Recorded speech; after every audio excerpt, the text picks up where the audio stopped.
Protect your online privacy with NordVPN. Browse securely, access content from anywhere, and keep your data safe with military-grade encryption. NordVPN.com. That's NORDVPN.com.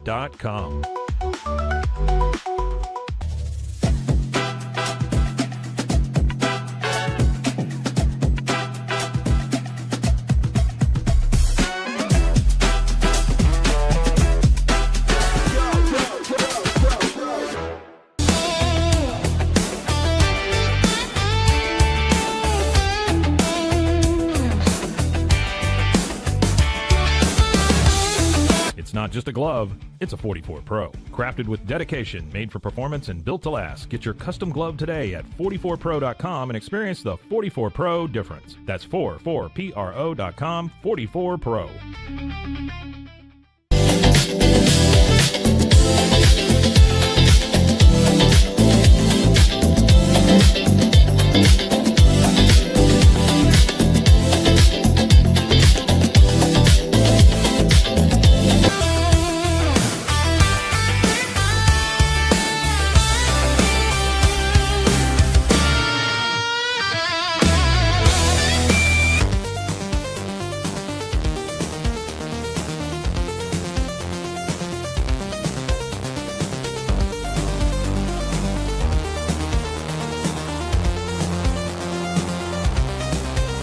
Our patented handles were launched in 2018.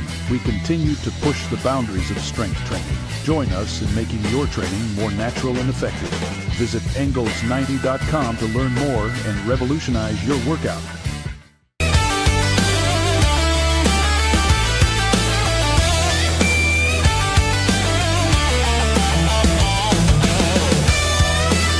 Looking for tickets to the hottest shows, games, and events? Ticket Liquidator is your one-stop shop for great prices, no hassles, and guaranteed tickets. Whether it's sports, theater, or concert, for the best seats at the biggest events, start with Ticket Liquidator today at ticketliquidator.com. Ticket Liquidator.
Introducing Bark in the Belly Premium Dog Food.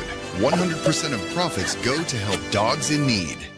Over 30% of adults struggle with chronic foot and joint pain, and many face mobility limitations as they age. But a revolutionary Comfort First slipper has taken the wellness world by storm. Try Cloud Slides and feel you are walking on the clouds. Cloud Slides.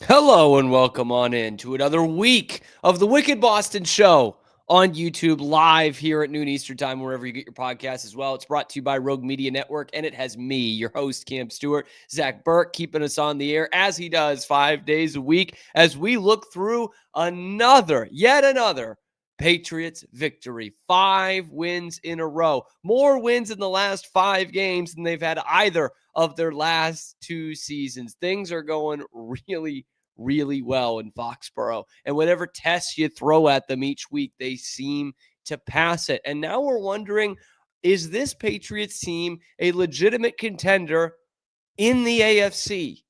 Can they play in the next Super Bowl?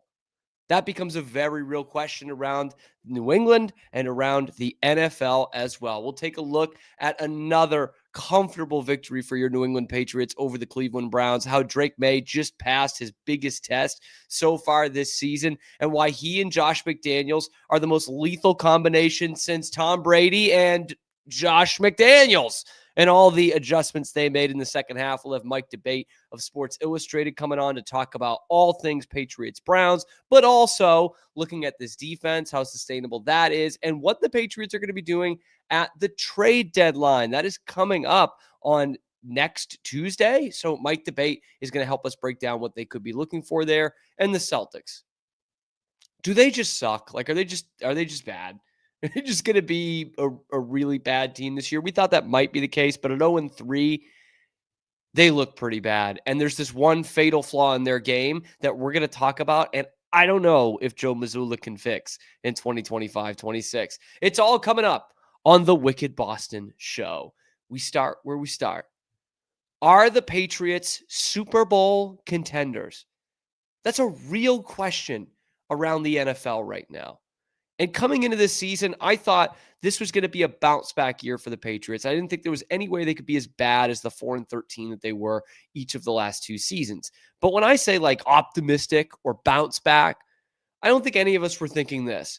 I don't think any of us were thinking 5 wins in a row and 6-2 atop the AFC East and legitimately looking like one of the best teams in the AFC with a real MVP candidate and probably soon to be front runner for the MVP at quarterback in Drake Maye. And I know people are going to say, oh, well, look who have they beaten? Who have they beaten over this winning streak? Well, one, they beat Buffalo on the road.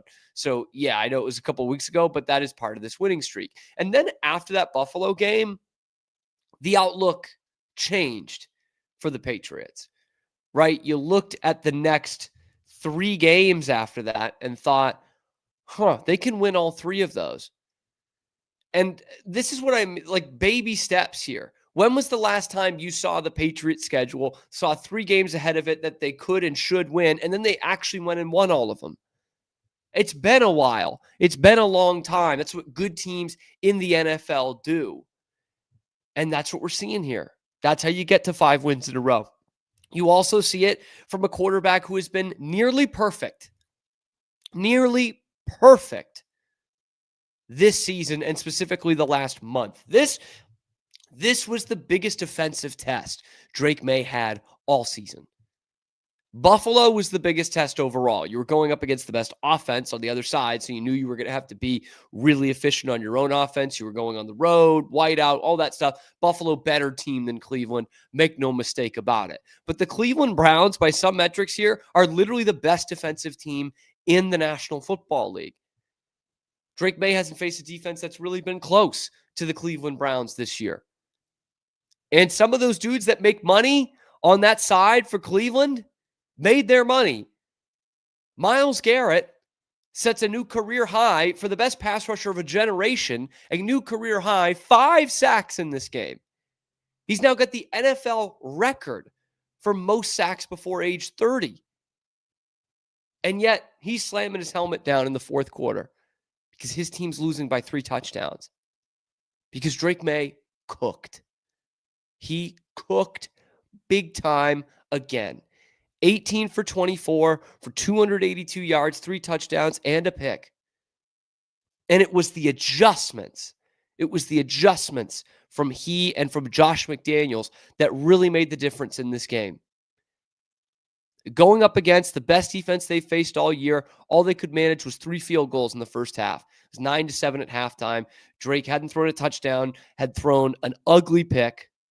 And you're like, okay, maybe this is just a bridge too far. Maybe he needs some more work against good defenses for us to think that he could be an MVP candidate or that the Patriots could be a Super Bowl contender.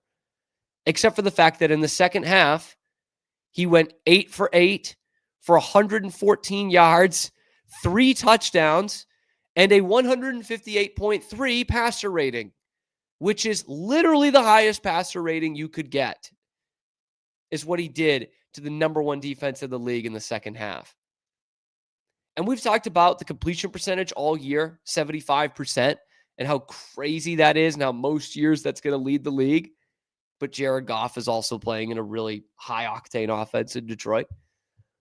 But in throws 21 through 30 in any given game for Drake Maye, throws 21 through 30 are his highest completion percentage of any of the other throws. He gets better as the game goes on. And you saw that again against a league best defense. And when you have a defense that's this good, guess what? Some things are going to happen. When Myles Garrett's on the other side, you're going to give up sacks. And Drake was sacked 6 times in this game. You're going to give up sacks. Hopefully not that many. But you're going to give up sacks. And your best players are going to be taken out of the equation.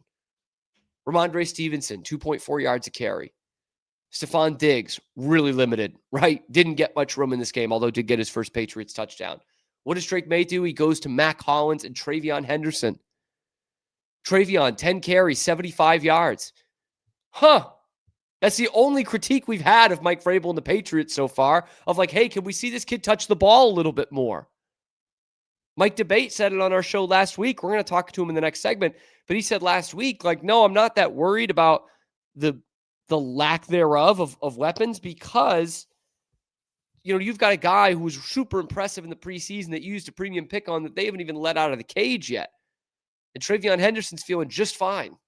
10 carries for 75, a couple of kick returns for 55 as well. And Mac Hollins, a poor man's Chris Hogan to some. That was a Chris Hogan performance yesterday. When your tight ends aren't going to be open very much, when Stephon Diggs is taken out of the equation for the most part, Mac Hollins, 7 catches for 89 yards. By far his best game as a Patriot so far. And it all comes with those second half adjustments from Josh McDaniels and Drake Maye and putting out another MVP-style performance. I know it's the midway point, right? They're not handing out any trophies right now, but right now Drake Maye is the MVP of the league. And I just can't believe we're saying that 8 games into the season with how raw he was coming out of college, with having a second offensive coordinator and second head coach in 2 years and having a whole host of new weapons. I don't care how easy the schedule is. This is a kid who was still wicked green coming into this season. And we were just hoping that there would be a second-year leap. And after the first game, it did not look like that was the case, the way he played against Vegas. And now we're sitting here 7 games later and saying that's the MVP, and this team might be a Super Bowl contender. They're doing the little things right in this 5-game winning streak. I said after they played Tennessee last week that they weren't going to have a rushing game like that again. They just don't run the ball effectively enough, and they're not going to face a run defense that's that bad. They faced a much better run defense and set a season high with 179 rushing yards. And Drake had his 7th straight game with a 100-plus passer rating.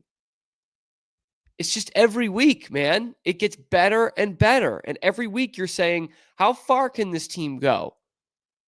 I know Buffalo's probably a better team on paper, but the Patriots still have a lead over them, and they've already beaten them on the road this year. Are we at the point where we can expect the Patriots to win the AFC East and be disappointed if they don't? I think we're pretty close to that. And so let's get back to the original question. With these 5 straight wins, and with a 6-2 record, and with a head coach whose culture thing is working, an offensive coordinator who's in his bag, and a quarterback who is probably the front runner for the MVP award midway through the season, does that make the Patriots a Super Bowl contender? Because when I first hear that question, I had the same reaction that I'm sure a lot of you did of, what? Come on, let's just be happy where we are right now. This is fun. They're winning football games. You're talking about a Super Bowl. I don't know about that. You wince at it. You cringe at it. But the real answer is, why not? Why wouldn't they be Super Bowl contenders? I'm talking about a team that can get there out of the AFC. Who is definitively better than them? The Chiefs. They're the gold standard. Even though the Patriots have won the game in Buffalo, I'm going to say the Bills are a better team and have been in the battles before. I know they haven't won a ton of the big ones, right? But they've been in the battles before. Then who? Indianapolis, nice story, good football team. But wouldn't you have the same questions about them as you would about the Patriots? Team that hasn't been there, supposed to be rebuilding, ahead of schedule, young guys, yada, yada. You'd have the same questions about them. Still have plenty of question marks around the Chargers and what they actually are. So right there, are they a top 3 team in the AFC? Probably. At worst, top 5. If you're a top 5 team in the AFC, you are a contender. You are a contender. If you're a top 3, you are a definite contender. So, yeah, with Baltimore out of the equation, with Cincinnati out of the equation, with half your division out of the equation, like you're probably going to get a home game out of this. Yes, the Patriots are Super Bowl contenders. It's crazy. It is wild. It is not something I expected to say coming into this season. But yes, the Patriots are Super Bowl contenders.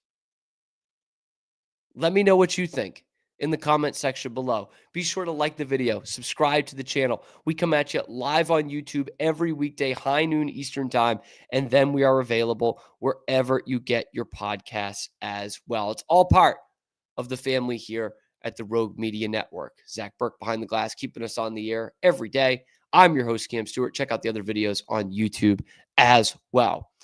Before we get to break, and before we talk to Mike Debate in a couple of minutes, I do want to say it's tough to quantify, and we kind of start to throw out like all these things are the best things since Brady was here, right? Like this is the best season since 2021, which was Mac Jones. But all these things that Drake Maye is doing, you're saying like this is the best thing that we have seen since Brady. You know, it's the first Patriots quarterback to throw for 3 touchdowns in a quarter since Brady. It was the first time that a Patriots quarterback has had, 4 games of 2+ touchdowns and 100 passer ratings since Brady. And so Brady keeps coming back into this. And of course, we know that Brady's going to continue to come back into the conversation. But I saw someone put it out there yesterday. Gillette Stadium yesterday against the Browns was as excited and as jovial and as happy as it's been since Brady was on the team. And I think that's not debatable. Like, you know, and you could take that however you want. You could be like, oh, well, that doesn't mean anything, Cam. But we've seen all this excitement build up over the last 3-4 weeks, and they've all been on the road. And now to finally see them out there on a beautiful day at Gillette Stadium and hearing Drake Maye get MVP chants and seeing the place half empty with 5 minutes left to go in the fourth quarter because they're winning by 3 touchdowns and not losing by 3 touchdowns to beat the Route 1 traffic is a hell of a sight, man. That is exciting. It is a fun time to be a Patriots fan again. As fun as it has been, and as I think it feels as sustainable as it has felt since Tom Brady was here. Does that mean they're going to go rattle off 6 Super Bowls in the next 15 years? Not saying that. But this is as fun as it has been since number 12 was taking the field for the Patriots. And I got to win some money off FanDuel. Coming up next, though, Mike Debate is going to join, break down what happened yesterday. And then we're going to talk a little bit about the future as the schedule gets a little bit tougher over the next couple of weeks. And can the Patriots be buyers at the trade deadline? That's coming up next after this quick break on The Wicked Boston Show.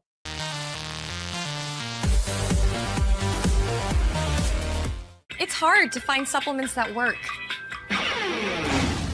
No, thank you. Plant-based supplements made from the Earth's most powerful plants for your immune health, gut health, workouts, and more. Find out more at auraorganic.com.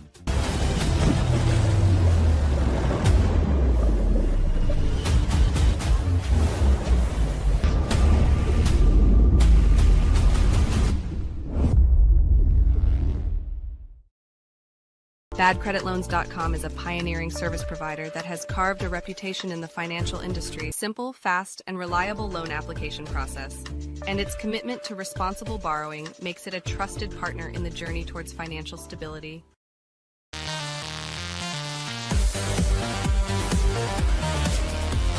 A house is a property, but we live in homes. Home sweet home. Home's where the heart is. We aim to deliver the best home buying and selling experience so you can spend less time real estating and more time living. With Ease US, make studio quality voiceovers for your videos online in over 149 languages and dialects. Never been easier to create professional grade videos and voiceovers. Try it today at easeus.com. That's EASEUS.com. Ease US.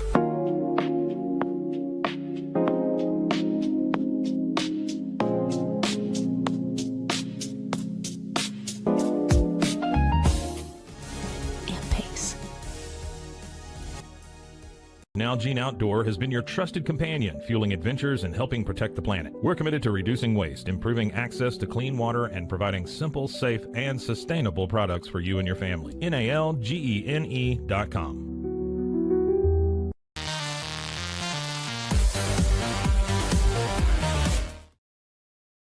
Here on the Wicked Boston Show, Rogue Media Sports Network. I'm your host, Cam Stuart. Zach Burke keeping us on the air from behind the glass 5 days a week, live on YouTube and wherever you get your podcasts as well. Another Monday, another win for the New England Patriots. 5 in a row, 6-2. Drake Maye passes the test against the best defense he has faced all year, and the vibes are as high as they have been since number 12 was quarterbacking the Patriots. And it's worth noting that the Pats are undefeated in the Mike Debate Wicked Boston Show era. Let's bring him in, Mike Debate of Sports Illustrated, as the Patriots make it 5 wins in a row. And Mike, I don't think we were really thinking the Patriots were going to lose to the Browns, even though the Browns have a really good defense. But at 6-2, the 5 games in a row, being atop the AFC East, midway through the season, are the Patriots actual contenders in the AFC? Oh, yeah, they're contenders in the AFC, and I think you can make the argument that they might be contenders throughout the entire league to make a Super Bowl run. Look, stranger things have happened. We've talked about that 0-1 team here on these very airwaves, Cam, about how they kind of caught lightning in a bottle. Sometimes these things happen. You take advantage of the way that the league dishes out your schedule, the way injuries kind of level the playing field across the board, and you go from there. But I wrote for Sports Illustrated in an article that's still forthcoming that the Patriots kind of had their Bruce Wayne moment from Batman Begins, where he comes back from the dead, supposedly. And Wayne Enterprises is looking around, and they're looking at him and saying, "I thought you were dead." And he just looks back, and Christian Bale does a great job with this deadpan, just says, "Sorry to disappoint." You know, you can picture all of the elite franchises in the NFL right now that think that their time is coming up. Obviously, the Chiefs are going to be there. You'll see the Buffalo Bills, Philadelphia Eagles are the reigning champions. They'll be right there. But you can see them all kind of look up when the Patriots walk back into this conversation now. They thought this franchise was out of the running for quite a while, and Mike Vrabel has them right back in it, and they're doing it with solid fundamental football. They're taking advantage of miscues, and they're beating teams that they're supposed to beat. So we'll continue to ride this wave here in New England for as long as we can. Yeah, and you said it last thing there, they're beating the teams they're supposed to beat. We know the schedule is easy. It's actually, I think, the easiest in football. We know that, right? But they're winning these games, these last 2 by 3 touchdowns. It's there's not much more you can do. And I think it was actually Phil Perry who said it of 10 years ago, with Brady and Belichick and all of it in mid-dynasty form, when they had a game like that, if they beat a terrible team 32-13, that was fine. That was order. That's how you did it. That's how a really good team beat a really bad team. And that's still the case in this league. It's not college. It's not going to be 63-10. It's going to be 35-14, or in this case, 32-13. And about the 0-1 team, I've never liked doing the Brady comparisons with Mac or with May now, but Drake Maye is probably not going to make the lore that Brady had in 2001, but right now he's a better quarterback than Brady was in 2001. He's just got more of the skills than Brady had in that particular season. And it helps that he's also got Josh McDaniels, who we've talked about a ton in our Monday morning hits here. But looking at yesterday, it was 9-7 at halftime. Drake Maye comes out in the second half, and he's absolutely perfect, throws 3 touchdowns in 1 quarter. What did you see from the adjustments that this offense made at halftime? his ability to read the field is really on full display. And look, you take a look at that third quarter run, that 2-play run. If Drake is going to remain in contention for MVP, and I have no reason to believe he won't, that's going to be the sequence I think that's going to be discussed most in the room of people that might be on the fence about giving him their vote for MVP. You look at the way he read the field, you look at the way he read what the Patriots needed. They're already up 23-7 at that point. This is to solidify and to put the game away. And he knows that this is an opportunity for him to do that. When he sees the Browns in man coverage, all of a sudden that's like, that's like Jim Carrey all of a sudden parting the traffic there. So everything is ready. He's ready to go right through. And that's exactly what he did. 28-yard scramble. Blows right by Schwetzinger. I think, he had, and Schwetzinger is expecting at that point coverage. He had Ramondre Stevenson in man coverage, but Drake saw the field. He knew this was his opportunity. I'm going to take it myself. I'm going to go for it. Gets 28 yards, comes immediately back on the ensuing play, sees the vertical routes that these guys are running. Boutte absolutely beats Dom by, a good country mile. He's right out in front, makes the 39-yard touchdown pass. And the Patriots right now are putting the game away at this point. That to me says all you need to know about what Drake Maye is doing this year as opposed to last year. And that's an MVP style field read. And we know, like you said, Cam, we've seen the skills that this kid has. We know what he can do. We know his arm strength and his ability to scramble. But when you're seeing the field and you know when to make those runs and then when to drop back and to use your arm strength, there's a perfect example of knowing when to use the talent you were given and the talent you've tried to cultivate and worked hard to solidify all of these years. That was as good a sequence as you'll see a quarterback have in the NFL. And it's been that way all year, Mike. Like, we just can't stop singing the praises of this kid because he hasn't shushed us yet. He hasn't made us stop singing the praises. They have not cut the microphone. We will continue to sing it. And maybe someone who we didn't sing the praises of enough just because he's really hit the ground running this year is Will Campbell. And it's almost like you don't know a good thing until it's gone. And I'm not saying it's gone, but it was the first real tough game for Will Campbell yesterday. Obviously 5 sacks coming from Myles Garrett, his career high on the other side. And it was tough at times for Will Campbell. So that's a really tough assignment midway through your first season. Is that just a bump in the road for the rookie who's been so impressive so far? Or was that a wake-up call of how much better he needs to be in this league? I think it's a little bit of both. I think it is a blip on the radar in terms of what his long-term potential is going to be. I don't think one bad game is enough to label him a bust or anything of that nature. I know Patriots fans, as all NFL fans, have a tendency to be reactionary, and they're going to look at, your latest stat line or your latest, faux pas on the field, and they're going to judge you on that. It wasn't a great game for Will. And there is a lot of learning he needs to do, and maybe a little bit of, like you said, a wake-up call to say, okay, well, this is more of the norm that I'm going to be facing. I'm not going to sneak up on anybody anymore. I'm developing into a pro-level tackle. I'm only a rookie for so much longer, and then I'm going to be expected to be a pro-level tackle every time I go out there. I'm willing to give him a pass because it is Myles Garrett. The guy is otherworld, galactically better than most defenders he's ever going to face.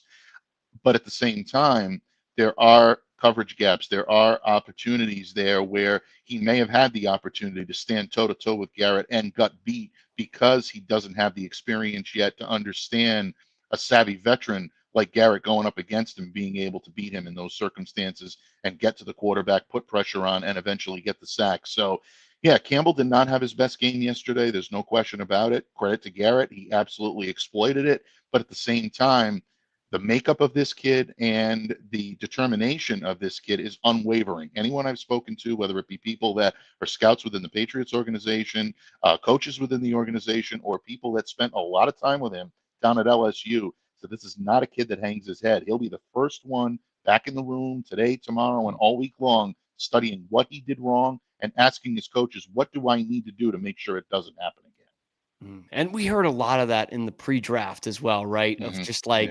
because everyone's talking about the hands, and then you heard from the LSU people and people who had coached him in the past of like, if you want to go with that, just go with that. But I'm telling you, he's the best lineman I've coached, or he's the best leader I've coached. He's this, that, and it was all complimentary. And certainly before this game, we saw all of that playing out on the football field for Will Campbell. I got to talk about the defense. Defense, once again, a little bit of a slow start. They let a bad quarterback go right down the field on them for the third week in a row. But after that, they lock it down. And it's Robert Spillane who has the big day.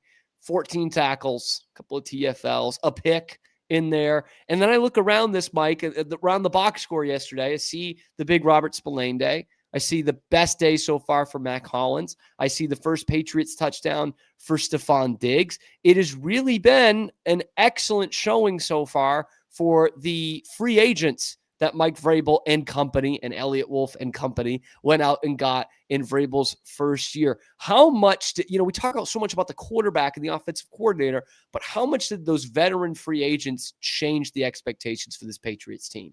Oh, it changed him bigly. There's no question about it. I mean, anytime you have Stephon Diggs on the field, he's going to command attention, whether you believe he's the same player that he was, or if he's missed a step, lost a step. I don't see it, but I think a lot of people would probably tell you that he is still a few years, past his peak, and there's nothing wrong with that, given his age and given his experience. But he's going to command attention, and when he does, it's going to leave guys like Mac Hollins or Kayshon Boutte, or eventually, hopefully, we'll see Kyle Williams start to round in and show us what he can do. These guys getting open. I want to give Pop Douglas some credit too. He's done a tremendous job after a slow start this year. Yeah. These guys are now getting open because the Patriots have options. They have receivers and players that opposing coaches are game planning to stop. That hasn't happened here in a good long while in New England, and now they've got it.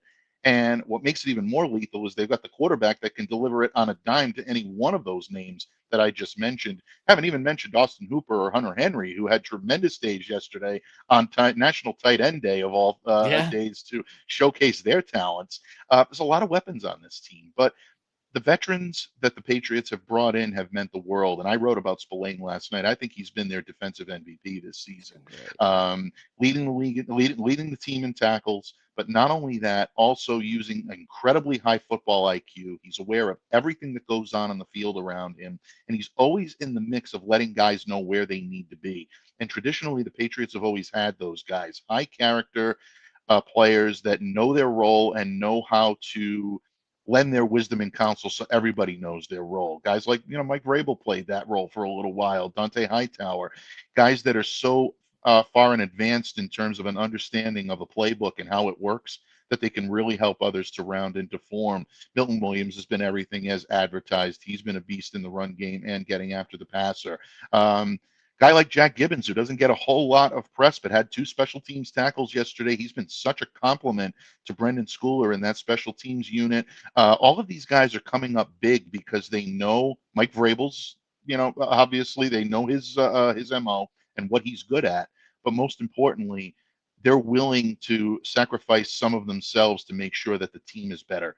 And that, to me, has been the biggest difference in the Patriots from year to year, last year and years past, to this season. There's that sense of camaraderie that these guys will go to war for their brothers on the field, and that does mean something. And to add to that, there's a bit of a chip on the shoulder too. Like when Spillane was signed, there was no ticker tape parade. There was no duck boats planned for the Patriots. Everyone was like, really? Like this guy, he had a low snap count for the money he was getting. And you're like, is he going to be able to even be on the field that much? And he has been excellent. And you didn't think Mike Vrabel was going to lose on National Tight Ends Day. I mean, we're talking about the most efficient scoring tight end of all time, Mike Vrabel. Absolutely. No way. Indestructible. Automatic, Mr. Automatic in the red zone. But we're talking with Mike Debate of Sports Illustrated Patriots on SI on this Monday after the Patriots beat the Browns. Let's look ahead, though, Mike. Next Tuesday is the trade deadline. And for a long time, for better or for worse, that didn't mean much for the Patriots. But now you're in this position where they can be good for the first time in a couple of years. They might need to add a few pieces. Maybe they don't. But, Mike, where are you looking at position-wise for how the Patriots can attack this trade deadline?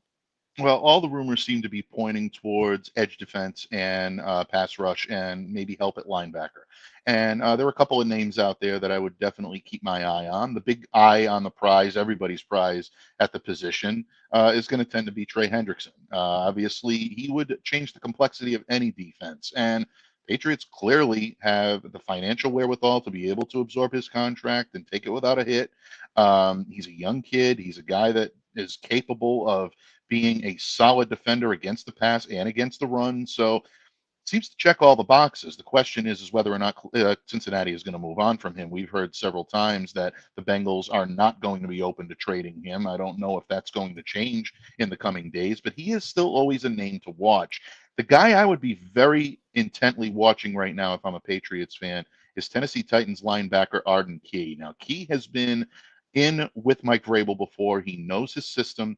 He does have the ability to be that aggressive uphill type of defender that this defense is built for, that these guys know their role, they know how to get the job done.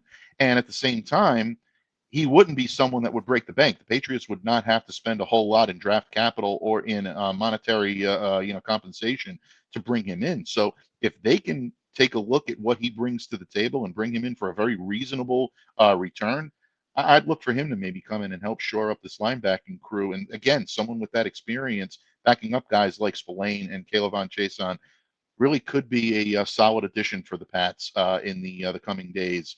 Running back and wide receiver are always a possibility, although we talked to Mike Vrabel this morning, and he seemed like the signing of Terrell Jennings is kind of I wouldn't say an imminent thing, but I would say as close to it as possible. So that may take running back off the table. And then if a big time wide receiver comes along, I think the Patriots will always listen to those offers or those possibilities. But that's where I see them looking as the trade deadline comes in just a little over a week.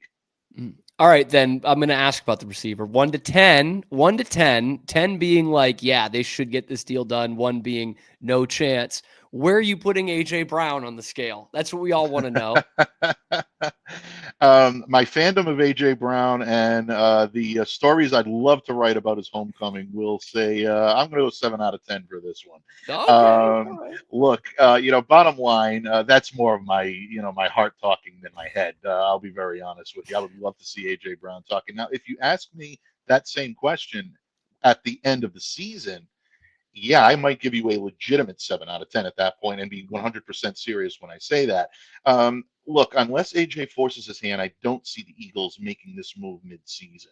I think there's too much that they can still get out of him. You still showed a couple of games ago that when he puts his cards down on the table and says, put me in, I can deliver, he can deliver and does it on a dime. I think the Eagles are too savvy and too reliant on some of what he brings to you to just kind of jettison him unless a team comes in and bowls them over with an offer. So based on that, I would say it's most likely that he remains an Eagle for the rest of the season. And then at the end of the season, I think these two teams will talk. But at the same time, I would love to see it happen midseason. I just would love to see A.J. Brown come here and be a part of the New England Patriots and make his childhood dreams come true and put on that uniform for the first time. Be a great story, Cam. Not going to lie to you. Oh, it would be. And it would make too much sense is actually the proper way, I think, to look at it. Of like, it makes so much sense for the Patriots. I don't know how much sense it makes on the other side, even though there have been some backroom problems there with AJ, just with the Eagles struggles and all that. I can't see it too much for next week, but I'm right there with you. I'm there if it's happening. I'm not complaining one bit. Last question for you, Mike, and it is back towards the trade deadline. No Keon White yesterday. Healthy scratch. We say floor 9 for the Bruins. Send him up to floor 9. He's not had a great season. This was a guy who was outspoken about being happy that someone like Mike Vrabel was the coach for the Patriots now in the offseason. But he seems to be the odd man out. Barmore benched for the first quarter. Keon White not playing in the game. Is he someone who might have played his last game with the Patriots? I think you have to consider the possibility. Keon has not been the type of fit that he expected to be in this defense. And look, I'm as surprised as anybody. I highly touted Keon White's ability to shine in this type of a defense. Someone that pins his ears back, is aggressive, and pushes the ball up. But if you take a look at what he was best at when he was at Georgia Tech, and I've had the opportunity to kind of take a little bit of a step back and watch more college footage on Keon than I have in quite a while, it really does fall into the Mayoian, Belichickian type defense. That type of, for the type that, allows you to bend but not break, gives you that, reactionary type of defense rather than a proactive Mike Vrabel, Terrell Williams type of defense. So there is that to be considered. Just because Keon is an aggressive player and plays the position very strongly, and really I think could project as a 5 tech at some point, if he's in the right system, this may not be the hand in glove fit that I think a lot of us believed it would be. And look, I'm not speaking for anybody else, but I'll mea culpa. I thought maybe I overrated his fit within this defense. So based on that, if the Patriots get a call on him and they like the return that they could potentially get, yeah, I mean, you might see Keon moved, but I would probably say it's more unlikely than not. I'm putting this one at 70-30. He remains in New England because I still think Mike Vrabel views these guys as potential projects. And I think if he sees something in him and an ability to contribute, he's going to do whatever he can to make sure that he's been given every opportunity to succeed here before he cuts, any player loose. So, yeah, I think it's definitely possible that Keon has, but I think we'll know more this week when he hits the practice field and you start to hear a little bit more about what's going on in the locker room, things of that nature. We'll probably have a little more news, but right now you have to think it's on the table. Hasn't brought the vibes down any, not in New England outside of the White household, and certainly not with us here on the Wicked Boston Show. Patriots at 6-2, and as Mike Debate calls them very much, Super Bowl contenders. Mike Debate of Patriots on SI. He's got stuff going out every day. Check it out. Mike, really appreciate you taking the time once again. Anytime, Cam. Always my pleasure. Can't wait to do it again next week. Hopefully it's another Victory Monday. Maybe we'll be talking 6 in a row this time. I mean, look, he's undefeated. So we'll see Mike next week after another Patriots victory, I'm sure. We're going to continue on with the Wicked Boston Show. We're going to shift to the Celtics a little bit. The Patriots vibes are through the roof. The Celtics vibes are through the floor. Let me know what you think about this Patriots team and whether they are Super Bowl contenders and what they should do at the trade deadline. Let me know in the comment section below. Be sure to like the video, subscribe to the channel. It helps us out a ton, and it keeps you in the loop for everything going on in the world of Boston sports without a ton of the BS that comes with sports talk radio. Coming up next, let's talk Celtics, the 0-3 start, and the one thing that is completely sinking them so far this season and might do for the full 82. Let's do it after this short break on the Wicked Boston Show. NFL fans, what's your favorite touchdown? For me, it's the next one, because with DraftKings Sportsbook, an official sports betting partner of the NFL, every touchdown could bring you closer to cashing in. From first touchdown scorer to anytime TD props, or the thrill of live in-game betting, every snap is loaded with opportunity. Lines and odds subject to change. Here's the best part. New customers bet just $5, and if your bet wins, you'll get $300 in bonus bets instantly. Your team hitting pay dirt pays out to you. Download the DraftKings Sportsbook app and use code CAMSHOW. That's code CAMSHOW for new customers to turn $5 into $300 in bonus bets if your bet wins. In partnership with DraftKings, the crown is yours. Gambling problem? Call 1-800-GAMBLER. In New York, call 877-8-HOPENY or text HOPENY 467369. In Connecticut, help is available for problem gambling. Call 8887-897777 or visit ccpg.org. Please play responsibly. On behalf of Boot Hill Casino and Resort Kansas, pass-through of per wager tax may apply in Illinois. 21 plus age and eligibility varies by jurisdiction. Void in Ontario. Restrictions apply. Bet must win to receive bonus bets which expire in 7 days. Minimum odds required. For additional terms and responsible gaming resources, see dkng.co/audio. Limited time offer.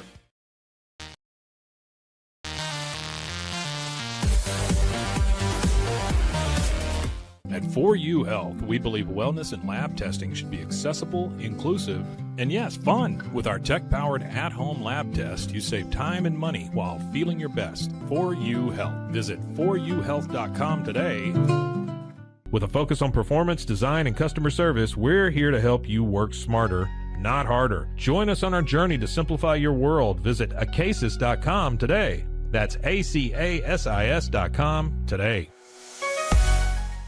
Apollo Neuro is a new kind of wearable that helps your body recover from stress, that helps you calm down and feel better.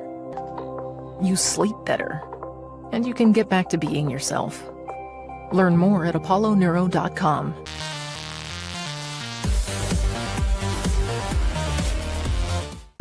But boy, it looked effortless. Man, watch this. Layups, floaters, threes. He was like an unsolvable equation. I was born like this. His resilience, his strength, his belief, adversity never stood a chance. Know your power.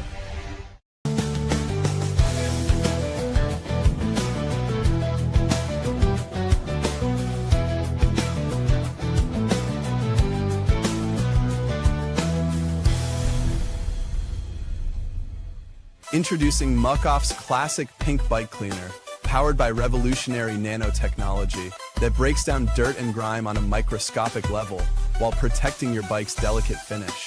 us.muc-off.com. The U-Like Air 3, launched in 2023, ushers in a new era of sapphire ice cooling technology, offering nearly painless hair reduction in just 3 weeks.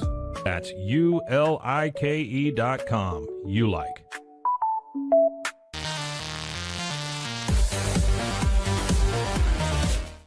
Back here to the party, the Wicked Boston Show. And that is what it has become, a party on Mondays, because we're always talking about Patriots victories. I'm your host, Cam Stuart. Zach Burke is behind the glass, keeping us on the air, live on YouTube 5 days a week, and then wherever you get your podcasts as well. It's become a party for the Patriots because they just keep winning. They're 5 wins in a row, 6-2 overall, top of the AFC East. And as I've said it, Mike Debate just said it, and as people around the league are going to start to notice, they are Super Bowl contenders. Whereas the Patriots vibes are through the roof, the Boston Celtics vibes are through the floor here in Boston. We knew this was going to be a weird season and that it was going to be a blip without Jason Tatum on the roster for hopefully the whole year. I don't need you putting him in games in March just so they could maybe get into the play-in. I don't need that. I don't think any of us need that. I don't think any of us want that. But at 0-3 right now, the Celtics look bad. The question just becomes, do they just suck? Like, are they just not going to be good at all this year? You know, we talked about it through the offseason. Like, are they just going to be plucky, win 45 games? Jaylen Brown, all-NBA player. Derek White, man, one of the most underrated players in the league still, I guess. You know, and Pritchard can put something together, and Anthony Simons can give you 16 to 18 off the bench, and all these things to justify that they might be a middle-of-the-road playoff team, if that's not an oxymoron to you. And 3 games in, albeit 2 against playoff teams on the road, they're 0-3. And the one thing that has really been the biggest problem, if not the only problem for the Celtics, has been rebounding. The reason why they are 0-3 is because they can't grab a rebound, like to a ridiculous extent. They've been one of the worst rebounding teams in the league. 37% of opponent misses turn into offensive rebounds. That is nuts. For every 10 misses, 4 of them are going to end up back in their hands. That's giving points away. And you saw it in the game yesterday in Detroit. Pistons had 30 second chance points on 18 offensive rebounds. 30 extra points after playing defense. They've been out-rebounded by 31 in 3 games this season. Minus 31. They were plus 79 last season. Very early in the year, but a 110 rebound swing. And 2 questions come up as I've watched this team through 3 games when it comes to the rebounding problem. The first, do they even have the personnel? Like, do they even have the dudes? They have the stable, the horses in the stable to be a good rebounding team in the NBA? They only got 2 guys who are 6'9" or taller that are actually in the rotation. Luka Garza and Neemias Queta. And what did we say before the season? You've got some good pieces here, but look at who your centers are. Luka Garza and Neemias Queta. And Spencer Tillman at 6'8", who didn't play yesterday. They're down 4 of their top 5 rebounders from last year. And I think what gets lost in this whole fold is just how damn good Jason Tatum is in that department. He was their leading rebounder by 2 full boards a game last year over Kristaps Porzingis, who's also not on the team. And a guy who would, if nothing else, be able to give you 15, 18, 20 minutes a night and give you a bunch of boards. Luke Cornett, also not on the team. It makes everything else look worse when they can't grab a rebound. Like the defense, for example, which played fairly well in the game yesterday. Fairly well, but they give up 30-second chance points. That's why you're 20th in defensive rating. Right there. It makes everything else look worse. And again, to bring Tatum back into this fold, you see most people around the NBA see the points that the Celtics miss out on because they don't have Tatum, but it's really the rebounds, it's the playmaking, it's the shot creating, and it's the defense. Consistently, Tatum can guard 1 through 5, and he's pretty damn good at all of them. He's one of the most underrated defenders in the league, one of the most versatile defenders in the league, and you don't have him out there. So I don't know if you have the personnel. I don't know if you're going to have the personnel this year to make it much better. I mean, it can't get much worse, but to make it much better. But on top of the personnel, does it really look like they're competing out there? Does it really look like they have the mentality and the toughness and the physicality to be a top-tier rebounding team in the NBA or even be close to it with the personnel that they have? Like, nobody's boxing out. I'm sitting there yesterday and I'm like, can somebody box out, please? Am I looking at 4th grade town league basketball? Like, can someone box out? Can someone get in somebody's chest and grab a damn rebound here? Because we talk about the personnel, but how much of rebounding and defense in general is about having some balls, having some toughness, playing physical, boxing out. That's more important than the personnel most of the time. But they don't have a personnel that does that. And here's where we really get to find out more about Joe Mazzulla and how much he can adapt. I like Joe Mazzulla. I like him a lot. I thought he got out-coached by Tom Thibodeau in the last playoff series that they lost. And that's the second time in his 3 full seasons that he's gotten out-coached and lost a playoff series because of it. But I like Joe Mazzulla. I'm not ready to slander Joe Mazzulla yet. He had something that worked absolutely perfect for the personnel that he had when he walked into the job. But you don't have that personnel right now, and you're not going to have it this whole year. Jason Tatum is not walking through that door. Joe Mazzulla needs to adapt. They're not a great three-point shooting team right now. Not great at all. They've had some disastrous quarters, which is a theme of the last couple of years. They've just been able to mask it by how good they were in the other 3 quarters. They're 23rd in offensive rating.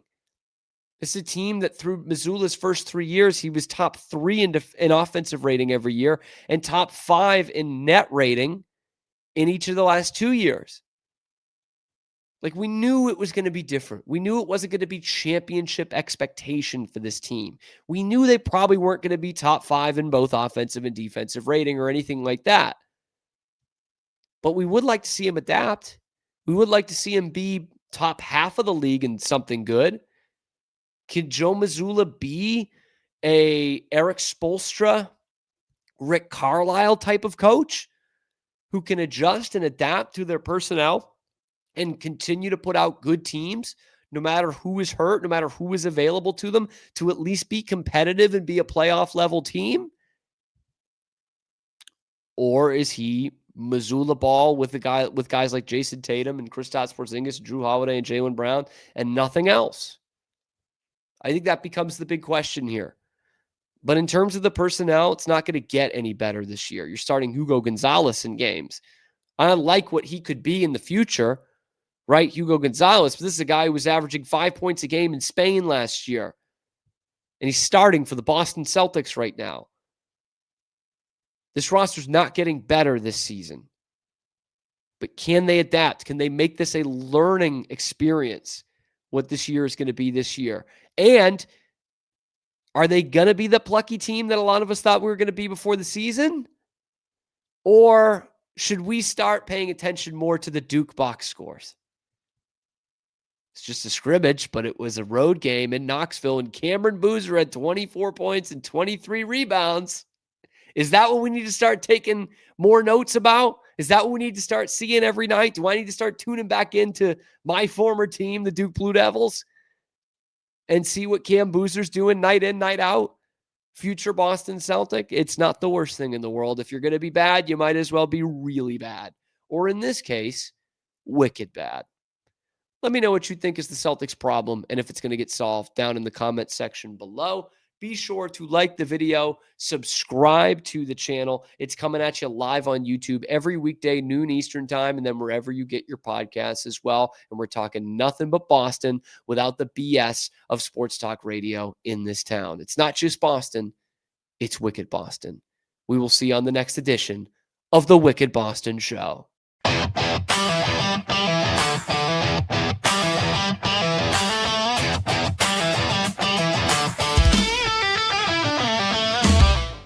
Relax with Hemp Delicious. Organically grown hemp, massively blended with delicious organic herbs, responsibly sourced for their holistic benefits. Each sip offers calming, antioxidant-rich wellness. Brewed just for you. Sip the calm with Hemp Delicious.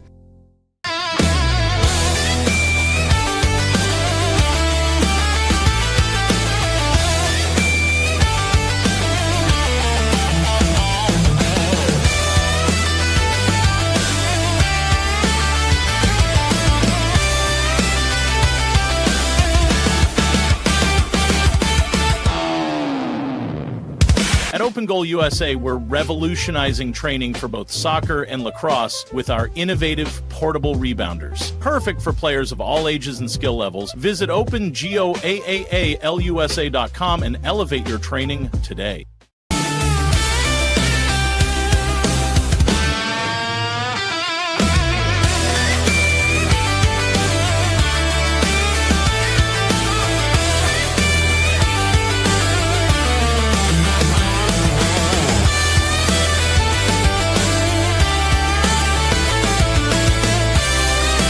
Farmhounds offers natural treats and chews made with quality products that support family farm, regenerative agriculture, and humane farming practices. Give your dog the best with wholesome, organic ingredients that promote health and happiness. Shop now at farmhounds.com.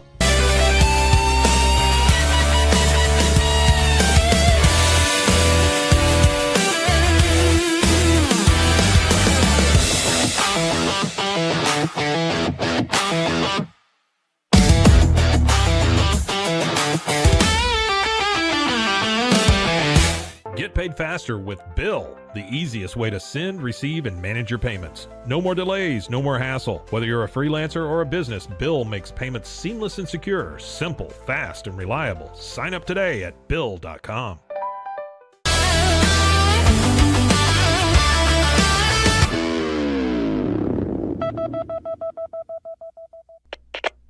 We are Rogue Media Sports.